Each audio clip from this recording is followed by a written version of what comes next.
இப்போ அண்மையில் அண்ணன் சீமான் அவர்கள் பேசிட்டு வந்ததுக்கு பிறகு குதின்னு குதிக்கிறானுங்க. அதில் வஉசிக்கு பெரியார் கப்பல் வாங்குவதற்கு காசு கொடுத்தாரு தெரியுமா? டேய் என்னடா புது உருட்டா இருக்கு, இத்தனை காலமா உருட்டு இல்லையடா. பெரியார் ஈவேரா 5000 ரூபாய் கொடுத்தார், மற்றவர்கள்ட்ட இருந்து திரட்டி 35000 ரூபாய் கொடுத்தார் அப்படின்னு ஒரு புதுசா உருட்டுறானுங்க. நான் வெளிப்படையா ஒன்று கேட்கிறேன், ஈவேரா ராமசாமி வஉசிக்கு அந்த கப்பல் வாங்குவதற்காக 5000 ரூபாய் என்று கொடுத்தார் என்பதை நீ சான்றோடு நிரூபித்து விட்டால், 35000 ரூபாய் கலெக்ட் பண்ணி கொடுத்தார் என்பதை தரவுகளோடு நீ நிரூபித்து விட்டால், நீ என்ன சொல்ற நான் கேட்கிறேன், நிரூபி பார்ப்போம். வஉசிக்கு துணையாக நின்றவர் ஈவேரா அல்ல, பக்கீர் முகமது ராவுத்தர் துணையாக நின்றார்.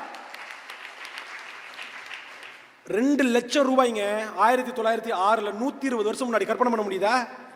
2 லட்சம் ரூபாயை கொடுத்து 5 1 பங்கு ஷேர வாங்கினது பக்கீர் முகமது ராவுத்தர்.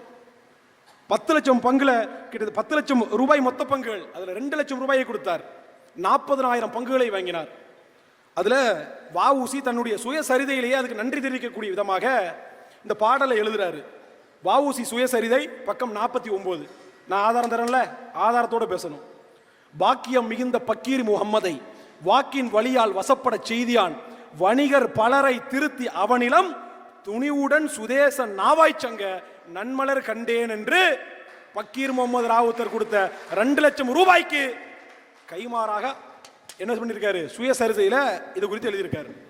இப்படி வஉசி ஈவேரா குறித்து எழுதியதாக ஒரு சான்றுதா தர முடியாதுனால. அப்ப பொய். என்னடா ஆதாரம் கேட்ட வீரமணி எழுதியிருக்காராம். எனக்கு ஆதாரம், எனக்கு சான்று நான் திருடவில்லை. எப்படி ஆதாரம்? நான் தான் சொல்றேன்.